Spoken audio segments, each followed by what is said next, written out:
padre me dijo que mi columna no valía 500,000 pesos. El médico acababa de pronunciar la palabra silla de ruedas, no como amenaza, sino como realidad si la cirugía no ocurría pronto. Tenía el celular pegado a la oreja, el uniforme de entrenamiento rasgado y manchado de sangre, la espalda ardiendo tanto que hasta respirar dolía. Del otro lado de la línea, mi madre suspiró. Mi hermano se rió y mi padre dijo con calma, casi con cariño: «Mija, acabamos de comprar el departamento en la playa. Este no es buen momento. Pero antes de entrar en la historia, apóyanos dándole like y suscribiéndote ahora mismo. También quiero saludarlos. Déjenme en los comentarios su nombre, su ciudad, ideas. Gracias». Ese fue el momento en que algo dentro de mí se volvió silencio. Estaba en mi moto camino al gimnasio cuando pasó, en la avenida Insurgentes, a las 6 de la mañana. Tenía entrenamiento de sparring programado para las 7, nada fuera de lo común. Recuerdo primero el chirrido de las llantas, luego el impacto lateral que me lanzó de la moto como una muñeca de trapo, luego el asfalto. El sonido fue lo peor, un chasquido agudo y húmedo en mi espalda que no tenía lugar en un cuerpo humano. Después vino el calor, intenso y líquido.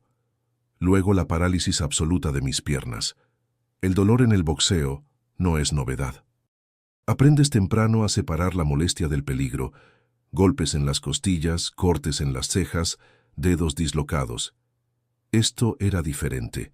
Era el tipo de dolor que te roba el aliento y lo reemplaza con ruido blanco, con terror puro. Intenté mover las piernas. No respondieron. Nada. Como si ya no fueran mías. Un hombre se arrodilló a mi lado, alguien que había presenciado el accidente. «No te muevas», dijo. «Ya viene la ambulancia». En urgencias del hospital de traumatología, las luces fluorescentes zumbaban mientras yo estaba acostada en una camilla. Mi ropa de entrenamiento cortada, mi espalda expuesta. La hinchazón avanzaba por minutos, la piel tensa y brillante, tomando colores para los que no tenía palabras. Morado, amarillo, negro profundo. El neurocirujano no endulzó nada. «Tienes fractura en las vértebras lumbares con compresión de la médula espinal», dijo, señalando la pantalla donde mi resonancia brillaba como una sentencia. «Necesitas cirugía de emergencia». «¿Qué tan urgente?», pregunté, aunque mi voz apenas era un susurro. Hizo una pausa. Esa pausa me lo dijo todo. «Hoy, mañana como máximo», dijo. «Si esperamos más, la parálisis será permanente, de cintura para abajo». Asentí como si acabara de decirme el clima. Pero por dentro, algo se estaba quebrando. El problema no era la cirugía. El problema era el costo. Yo era una boxeadora semiprofesional. Ganaba apenas lo suficiente para pagar mi renta y mi entrenamiento. Mi seguro médico básico no cubría cirugías de esta magnitud. El hospital público tenía lista de espera de semanas. Semanas que literalmente no tenía. El doctor bajó la voz. «Si tienes forma de pagar esto de manera privada», dijo cuidadosamente, «hazlo ahora. No tienes tiempo». «¿Cuánto?», pregunté. Escribió el número en un papel y lo deslizó hacia mí.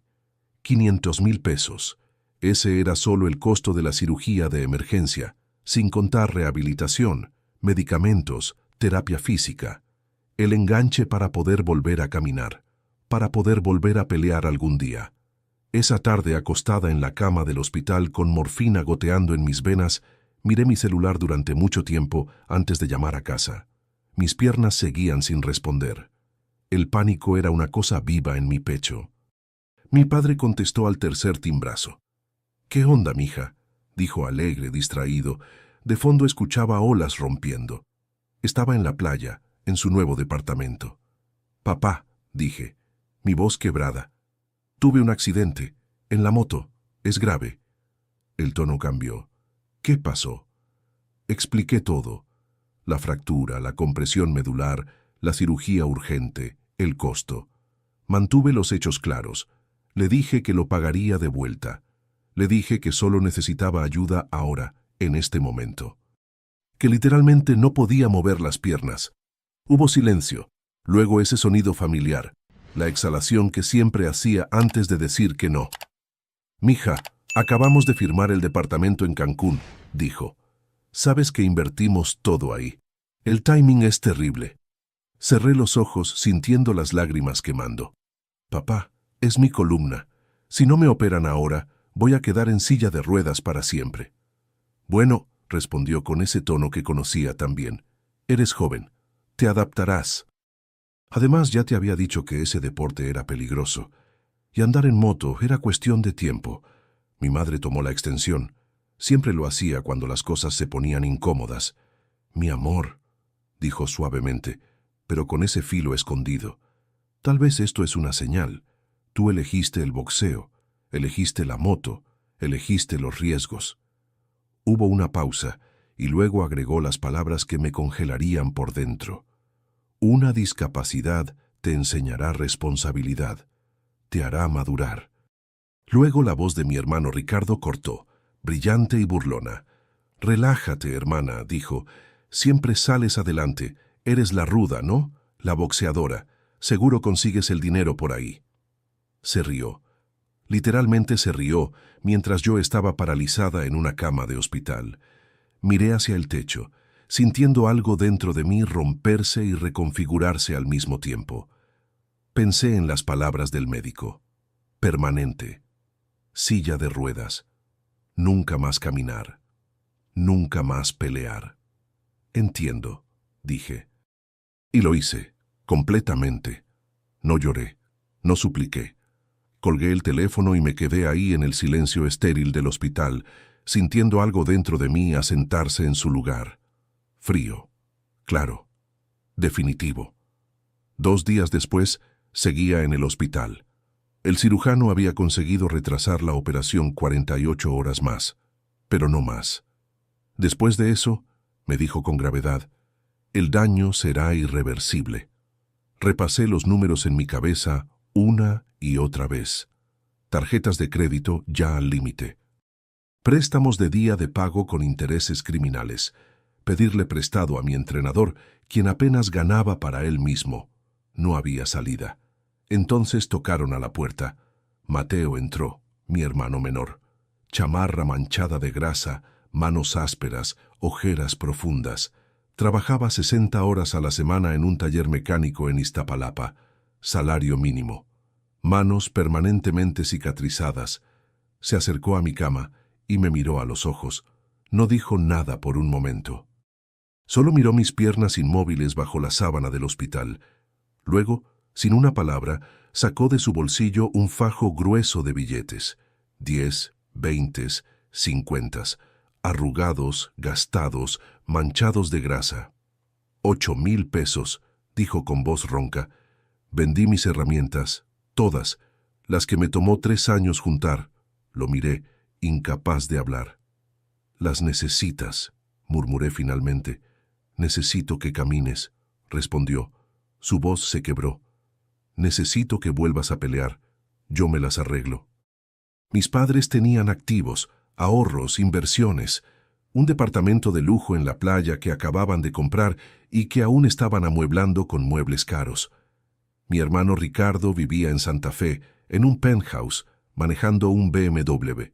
Mateo no tenía nada, y me dio todo. Tomé el dinero. No porque fuera suficiente, no lo era ni remotamente. Lo tomé porque necesitaba grabar este momento en mi memoria. Necesitaba recordar quién apareció cuando yo estaba sangrando y paralizada. Mientras se iba, apretó mi mano. «Vas a estar bien», dijo. «Siempre lo estás, y vas a volver al ring más fuerte». No sabía lo que venía después, pero yo sí. No dormí esa noche. No por el dolor físico, aunque mi espalda palpitaba en olas constantes, sino porque mi mente no dejaba de reproducir viejas escenas, momentos que me había dicho a mí misma que no importaban, patrones que había ignorado porque era más fácil entrenar hasta el agotamiento que enfrentar la verdad. Cuando creces en una familia como la mía, aprendes temprano a etiquetarte. Ricardo era la inversión. Mis padres lo decían abiertamente. Él tenía futuro. Él necesitaba apoyo. Cada fracaso suyo era una lección en el camino al éxito. Yo era la fuerte, la que no pedía, la que se las arreglaba sola. Cuando Ricardo abandonó su tercer negocio, una agencia de marketing digital que quemó 300,000 pesos en 6 meses, mi padre escribió otro cheque sin pestañear. Hay que invertir en los que tienen visión, dijo. Cuando abrió su cuarto intento, una consultoría de negocios sin clientes reales, mis padres vendieron un terreno que tenían guardado para pagar el capital inicial. Es su momento, decía mi madre con orgullo. Recuerdo estar sentada en la cocina una mañana, con el cuerpo adolorido después de entrenar 6 horas, comiendo avena simple porque era lo único que podía pagar. Ricardo llegó en su coche nuevo, regalo de papá, quejándose de que el modelo no era el color que quería. No dije nada, solo observé. Cuando tenía 23 años, necesitaba equipo nuevo para pelear en un torneo importante. Guantes reglamentarios, vendas de calidad, protectores. 15,000 pesos en total. Le pedí a mis padres un préstamo. No un regalo. Un préstamo.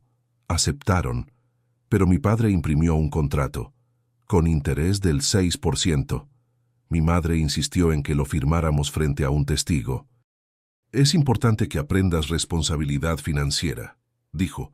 Durante 4 meses comí una vez al día. Caminaba 2 horas para no gastar en transporte.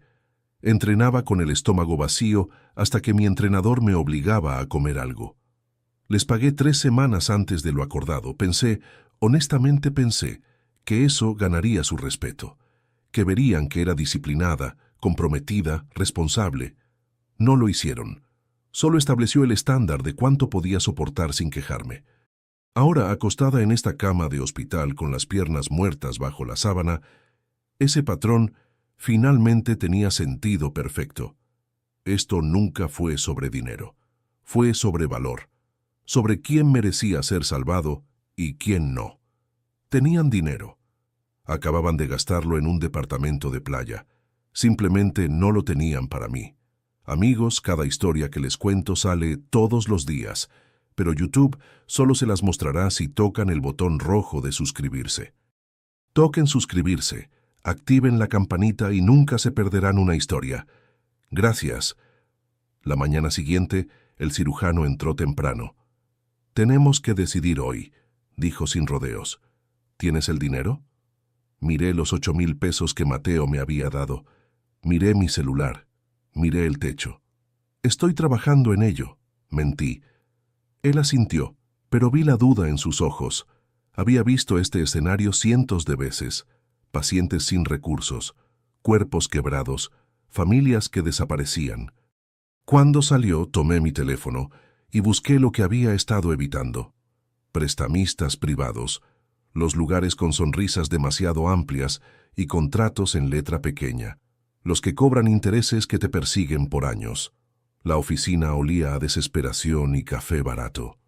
El hombre al otro lado del escritorio hablaba en tono ensayado mientras su computadora calculaba cuántos años de mi vida estaba hipotecando por poder caminar de nuevo. La tasa de interés era brutal. El calendario de pagos, imposible. ¿Entiende los términos?, preguntó. Miré el contrato. Miré mis piernas inmóviles. Sí, dije. Firmé. La cirugía estaba programada para el día siguiente. Me pasé la noche entera despierta, mirando el techo, contando las grietas en el yeso como si pudieran decirme algo sobre mi futuro. La mañana de la operación me llevaron en camilla al quirófano. Las luces eran cegadoras, frías, clínicas. Una enfermera me puso el suero. El anestesiólogo me pidió que contara hacia atrás desde 10. Mientras el mundo se desvanecía, pensé en la voz de mi padre. Acabamos de comprar el departamento en la playa. Cuando desperté, mi espalda estaba envuelta en vendajes y metal. El dolor era agudo pero diferente, limpio, como si algo roto finalmente se hubiera unido. El cirujano vino más tarde. Lo logramos, dijo. La descompresión fue exitosa. Si sigues la rehabilitación al pie de la letra, volverás a caminar. Tal vez incluso a boxear, eventualmente. El alivio me atravesó como electricidad. Pero la recuperación no vino con misericordia financiera. El primer pago del préstamo vencía en 2 semanas. Revisé mi cuenta, 1.200 pesos. Mi próxima pelea, si alguna vez volvía a pelear, estaba a meses de distancia. Empecé a hacer cálculos que no cuadraban. Consideré vender todo lo que tenía. Mi moto destrozada ya no valía nada, mi equipo de boxeo, mi ropa. Consideré cosas de las que no estoy orgullosa, y entonces recordé algo absurdo. El boleto de lotería en el bolsillo de mi chamarra de mezclilla. Lo había comprado días antes del accidente en una tienda, una compra refleja, un billete de 20 pesos que casi ni recordaba. Lo saqué con manos temblorosas. Abrí la aplicación en mi celular. Leí los números una vez, luego otra vez. No grité, no lloré. Solo me quedé ahí, en esa cama de hospital, escuchando el pitido del monitor, sintiendo mi corazón acelerarse. No era el premio mayor, no eran decenas de millones, pero eran 2.800.000 pesos, suficiente para respirar, suficiente para pagar la cirugía, suficiente para dejar de estar desesperada, suficiente para empezar a pensar con claridad. No le dije a nadie excepto a Mateo, y luego llamé a un abogado. No del tipo con anuncio en el metro, del tipo que trabaja en un edificio de vidrio en Reforma y cobra 3.000 pesos la hora porque su tiempo vale oro. Cuando llegué a su oficina en silla de ruedas temporal, parecía alguien que se había perdido en el camino. Él no comentó nada, solo escuchó. «Quiero dos cosas», dije cuando terminé mi historia. «Quiero proteger mis activos, y quiero entender las finanzas de mis padres mejor que ellos mismos». Me estudió por un largo momento. «Esa segunda parte», dijo lentamente, «cambia todo». «Lo sé», respondí. «Por eso estoy aquí». Mientras salía en mi silla de ruedas, mi teléfono vibró. «Mateo, ¿cómo vas?» «Mejor», escribí. «Gracias por todo». Él no tenía idea de lo que estaba a punto de desatar. Pero yo sí. El papeleo tomó más tiempo que el dolor físico. Eso me sorprendió. Había esperado que la rehabilitación fuera la parte difícil, y lo fue. Cada sesión de terapia era agonía pura. Pero mientras volvía a aprender a mover los dedos de los pies, luego los tobillos, luego a sostenerme de pie, había otro proceso paralelo. Más frío, más calculado. Los pagos del préstamo llegaron exactamente cuando lo prometieron, sin piedad, sin comprensión, solo retiros automáticos que drenaban mi cuenta antes de que pudiera respirar.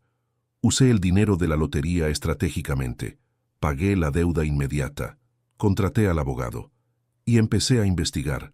La fisioterapia se convirtió en mi rutina sagrada. El gimnasio de rehabilitación olía a goma y desinfectante.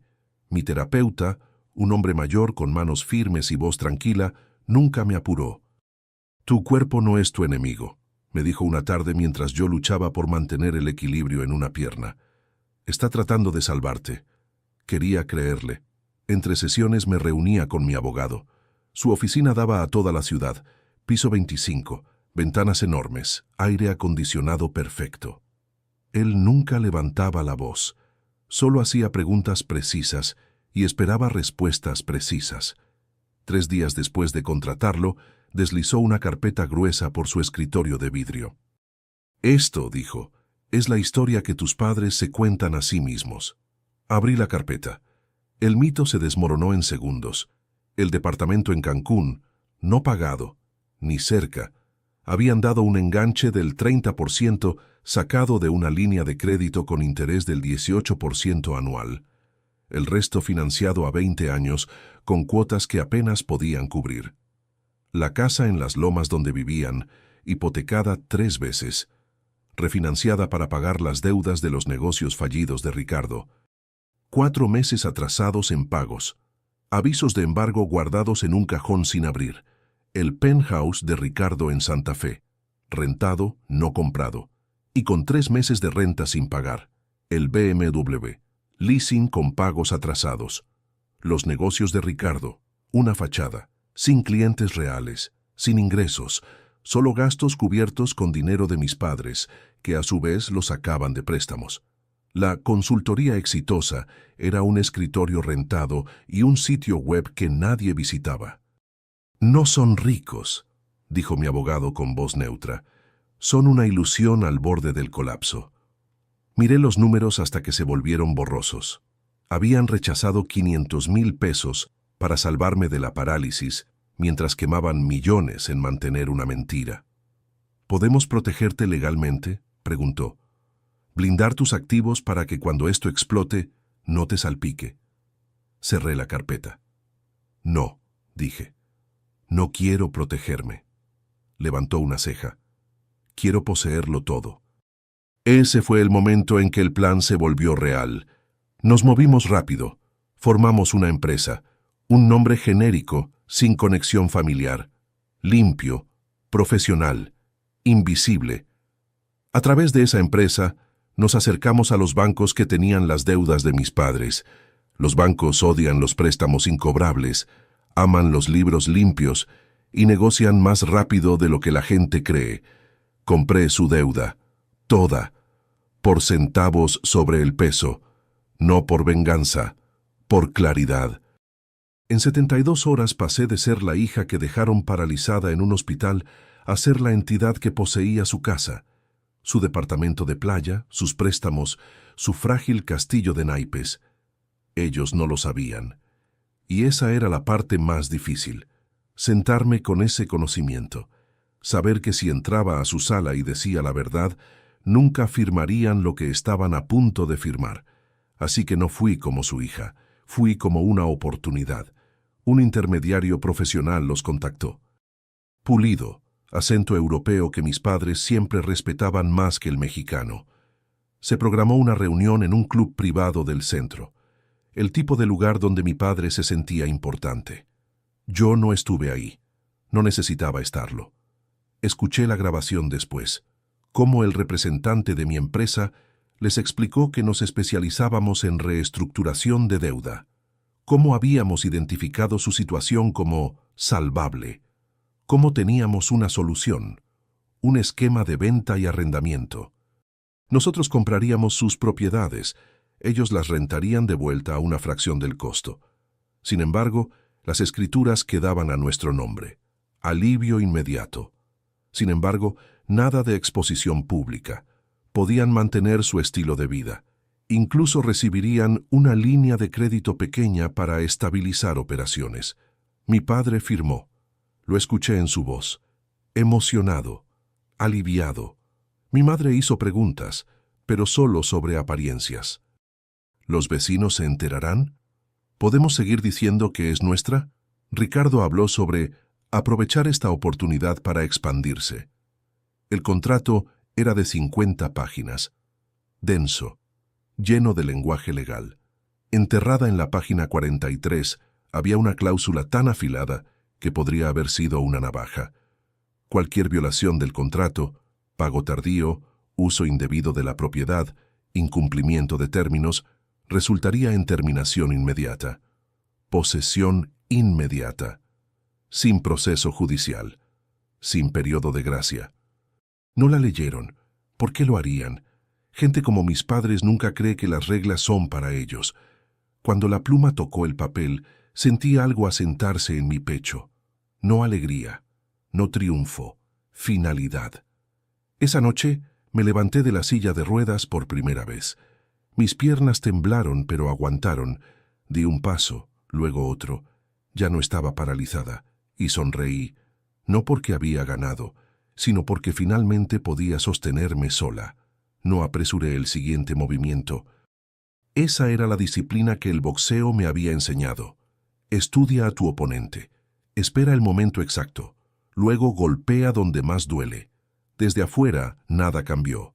Mis padres les dijeron a sus amigos que habían reestructurado inteligentemente.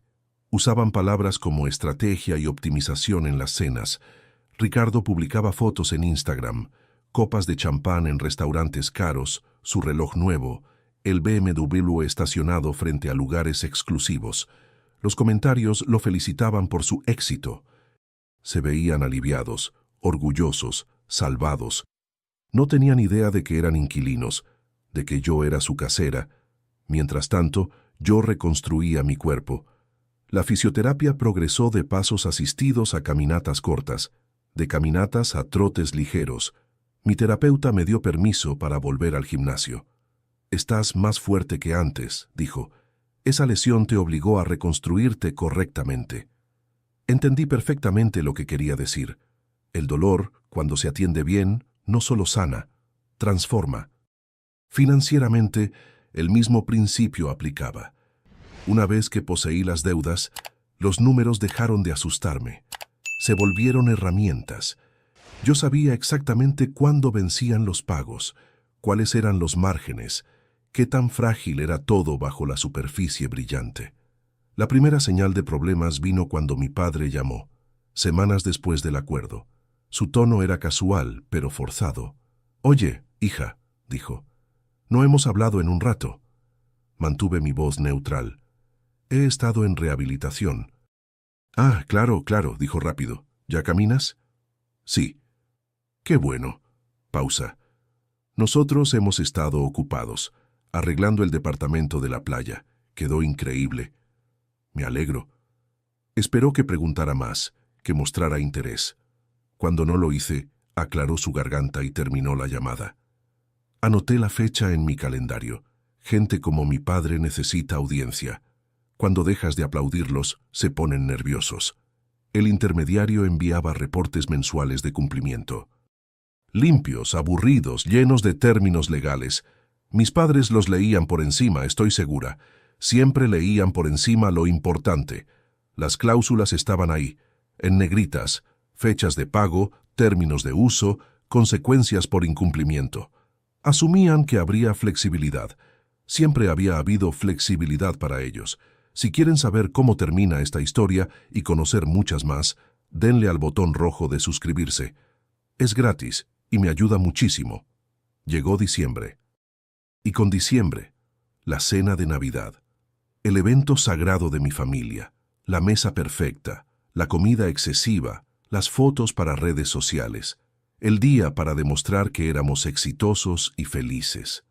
Este año no fue diferente. Ricardo llegó temprano con una botella de vino cara. Mi madre había contratado servicio de catering. Mi padre puso música de jazz en el sistema de sonido nuevo que acababan de comprar, financiado, por supuesto. Yo llegué al final, caminando sin ayuda por primera vez en meses. Todos se callaron cuando entré. «¿Estás caminando?», dijo mi madre sorprendida. «Sí», respondí simplemente. Mi padre me abrazó, palmeándome la espalda. «Sabía que lo lograrías. Eres fuerte». Como si mi fortaleza hubiera sido suficiente, como si su rechazo nunca hubiera pasado. Durante la cena, Ricardo levantó su copa. «Brindo por la familia», dijo, «y por trabajar con gente que entiende el valor real, no como esos bancos que solo ven números». Risas. Acuerdo. Yo bebí agua y no dije nada. Estaban celebrando en una casa que yo poseía, con crédito que yo controlaba, felicitándose por haber superado un sistema que nunca entendieron. 3 semanas después, ocurrió la primera violación del contrato. No fue dramática, nunca lo es. Un pago estaba programado para el día 15. El sistema envió recordatorios el día 10, el 12, el 14. Ninguno fue leído. Mi padre intentó procesar el pago la noche del 15, a las 11:47 p.m., asumiendo que el sistema lo tomaría. No lo hizo. Había un periodo de gracia hasta las 11:59 p.m. A las 12:00 a.m. del día 16, el contrato se terminó automáticamente. A las 8:00 a.m. se presentaron los avisos legales. Vi la confirmación aparecer en mi pantalla. Limpia, irreversible, final. Luego programé la reunión. El intermediario la presentó como una reunión de cumplimiento rutinaria. Mis padres llegaron molestos, no preocupados. 20 minutos tarde, exigiendo café. «¿Dónde está el director?», preguntó mi padre con irritación. «No tenemos tiempo para asistentes». Yo ya estaba sentada en la cabecera de la mesa cuando giré mi silla hacia ellos. Por un segundo, no me reconocieron. Luego la sonrisa de Ricardo se congeló. El rostro de mi madre palideció. Mi padre abrió y cerró la boca, buscando palabras. «Hola», dije con voz pareja. «Mamá, papá, Ricardo». El silencio fue denso, pesado, Absoluto. Yo estaré manejando esta reunión, continué, porque soy la dueña de todo. Las palabras aterrizaron exactamente donde quería. Mi padre se levantó de golpe, la silla raspando ruidosamente contra el piso. Esto es una broma de mal gusto. No, respondí. Es un contrato legalmente vinculante que ustedes firmaron. Desplegué los documentos uno por uno sobre la mesa. La compra de deuda, el acuerdo de venta y arrendamiento, el pago perdido, la cláusula de terminación que no habían leído. Mi madre comenzó a llorar, no las lágrimas elegantes que usaba en público, sino algo crudo, feo, aterrorizado. Nos engañaste, susurró. Nos traicionaste. Negué con la cabeza lentamente. Ustedes firmaron cada página con testigos, todo legal. Ricardo se inclinó hacia adelante, con las manos sobre la mesa. No puedes hacer esto. Somos tu familia. ¿Familia? Repetí la palabra como si fuera nueva. ¿Dónde estaba la familia cuando estaba paralizada en un hospital? Cuando el doctor dijo que necesitaba cirugía urgente o quedaría en silla de ruedas para siempre. Mi padre levantó la voz, las amenazas saliendo rápido. Habló de abogados, de exponerme públicamente, de arruinar mi reputación, de cómo me arrepentiría. Y entonces, inevitablemente, se le escapó. De todos modos tenemos dinero que tú no sabes. Cuentas protegidas, offshore, nunca podrás tocarlo. Sonreí. Por primera vez en toda la reunión, sonreí. Lo sé, dije tranquilamente.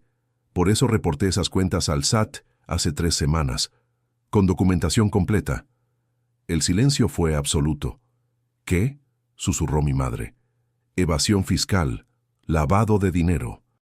Cuentas no declaradas, todo documentado. Deslicé otra carpeta hacia ellos. Los agentes ya tienen todo. Ricardo se puso blanco como papel. Dejé que el peso de eso se asentara. Luego me levanté, caminando perfectamente, sin cojear, sin dolor. Tienen 48 horas para desalojar la casa, dije. El departamento de Cancún ya está en proceso de embargo por el banco. Los abogados los contactarán. Salí de esa sala con la espalda recta, la cabeza en alto, cada paso firme sobre el piso de mármol.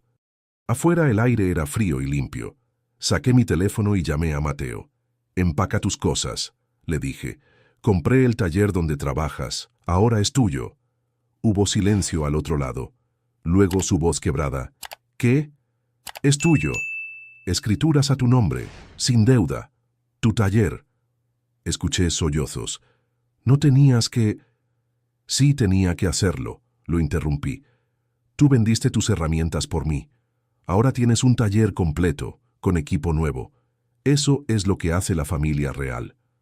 La caída no fue instantánea. Nunca lo es. Fue una serie de pequeños colapsos uno tras otro, como fichas de dominó cayendo. Mis padres no volvieron a la casa. No podían. Las cerraduras cambiaron esa misma tarde. El aviso legal estaba pegado en la puerta, impreso en papel oficial, con sellos y firmas. Mi madre me llamó primero. Dejé que fuera al buzón.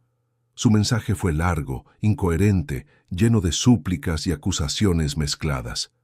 «¿Cómo pudiste hacernos esto? Somos tus padres, te criamos, te dimos todo». Nunca dijo perdón por no ayudarte cuando lo necesitabas. Mi padre llamó después, solo furia. «Vas a pagar por esto. Voy a destruirte. Te voy a demandar hasta que no te quede nada». Amenazó con abogados que no podía pagar, con demandas que no procedían, con venganza que nunca llegaría. Cuando terminó, solo dije, «El SAT te contactará pronto. Deberías conseguir un buen abogado fiscal». Colgué. Ricardo intentó un enfoque diferente. Me mandó mensajes, decenas. Pasando de la furia a la súplica en cuestión de horas. «Hermana, podemos arreglar esto. No tienes que hacer esto. Piensa en mamá y papá. Esto te va a perseguir toda la vida». No respondí ninguno. 2 días después, apareció en mi departamento. Tocó la puerta por 10 minutos. Gritó desde el pasillo. «Sé que estás ahí. Abre la puerta». No lo hice. Me quedé del otro lado escuchando su desesperación crecer. «¿Todo esto porque no te prestamos dinero una vez?», gritó finalmente.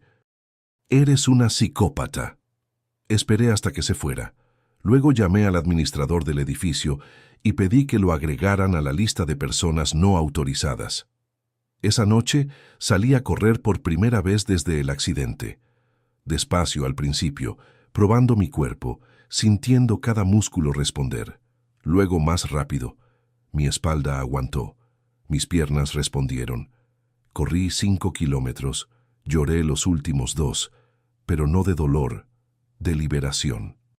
Pensé en la chica que había estado paralizada en esa cama de hospital, aterrorizada, sola, escuchando a su familia reírse de su situación. Pensé en Mateo llegando con sus herramientas vendidas, con todo lo que tenía, sin dudar un segundo. Esa era la diferencia. Esa era la línea que separaba a la familia real de la familia de sangre. Una semana después, recibí la confirmación oficial. Los agentes fiscales habían abierto investigación formal. Mis padres y Ricardo estaban siendo auditados. Las cuentas offshore congeladas, los bienes embargados. No sentí victoria. Sentí algo más tranquilo, más limpio, justicia. La casa se quedó vacía durante semanas. Pensé que habría drama, escenas públicas, gritos. En cambio, hubo un silencio extraño que se asentó sobre todo como polvo después de una demolición. Mis padres desaparecieron de su círculo social. El club privado canceló su membresía por falta de pago. Ricardo tuvo que devolver el BMW y mudarse a un departamento pequeño en la periferia. Los amigos dejaron de llamar, inseguros de qué versión de la historia creer. Ese silencio me dijo todo lo que necesitaba saber. Me enfoqué en reconstruirme. Volví al gimnasio de boxeo por primera vez en 6 meses. Mi entrenador me abrazó cuando entré con lágrimas en los ojos. Pensé que no volverías, dijo. Yo también, admití. Empezamos despacio. Ejercicios de sombra, técnica básica, nada de contacto todavía. Pero estar ahí con los guantes puestos, con el olor familiar del gimnasio, con el sonido de las bolsas siendo golpeadas, fue como volver a casa. Mi cuerpo respondió. No como antes, mejor, más consciente, más fuerte en los lugares que habían estado rotos. Una tarde, mientras cerrábamos el nuevo taller, Mateo me miró desde el otro lado del espacio recién pintado. Vinieron, dijo casualmente. Me congelé. ¿Quiénes? Mamá y papá. Se quedaron afuera un rato, no entraron. Pude imaginarlo perfectamente. Mi padre con su postura rígida, mi madre retorciendo las manos, mirando el negocio que nunca habían valorado cuando era solo el sueño de su hijo menor. ¿Qué querían?, pregunté. No pregunté, respondió. Les dije que este lugar no era para ellos, que se fueran. Lo miré. No tenías que hacer eso. Sí tenía, dijo suavemente. Tú me devolviste mi vida. Yo protejo la tuya. Mi madre intentó contactarme una última vez. Una carta. Páginas escritas a mano. La leí completa, 2 veces. Escribió sobre lo difíciles que habían sido las cosas, sobre cómo había hecho su mejor esfuerzo, sobre cómo las familias cometen errores. Escribió sobre perdón como si fuera una transacción, como si decir «lo siento» borrara el hecho de que me abandonaron cuando estaba paralizada. Al final escribió «Espero que algún día entiendas por qué hicimos lo que hicimos». Doblé la carta y la guardé. Entendía perfectamente. Habían elegido apariencias sobre compasión, estatus sobre su hija, un departamento de playa sobre mi capacidad de caminar. Entender no significaba perdonar. 6 meses después del accidente, volví al ring. Una pelea de exhibición, nada profesional todavía, pero real. Guantes reales. Oponente real. Dolor real. Gané en el 3er round. Cuando el árbitro levantó mi mano, busqué en la pequeña multitud. Mateo estaba en primera fila, gritando más fuerte que nadie. Mis padres no estaban, ni Ricardo. No esperaba que estuvieran, y descubrí que no me importaba. Después, en el vestidor, me miré al espejo. Los moretones en mis costillas, la cicatriz en mi espalda, las manos vendadas. Sonreí. Algunas personas dirán que fui demasiado lejos, que la venganza nunca vale la pena, que debí ser la persona más grande, pero esto es lo que sé. Puedo caminar, puedo pelear, puedo mirarme al espejo sin preguntarme por qué no fui suficiente. No destruí a mi familia. Dejé de protegerlos de sus propias consecuencias, y eso no es venganza, es libertad. Si te gustó esta historia, haz clic en suscríbete y cuéntame en los comentarios qué parte te impresionó. ¿Crees que fui demasiado lejos o hice lo correcto? Mañana hay más historias. Nos vemos allí. Esta narrativa tiene como único propósito inspirar reflexión sobre las relaciones familiares, la importancia de la honestidad emocional, el perdón y el valor del tiempo. No debe interpretarse como consejo médico, psicológico o de ningún otro tipo profesional. Si estás enfrentando una enfermedad grave, conflictos familiares o situaciones emocionales difíciles, busca el apoyo de profesionales cualificados como médicos, terapeutas o consejeros. Este contenido es apto para todo público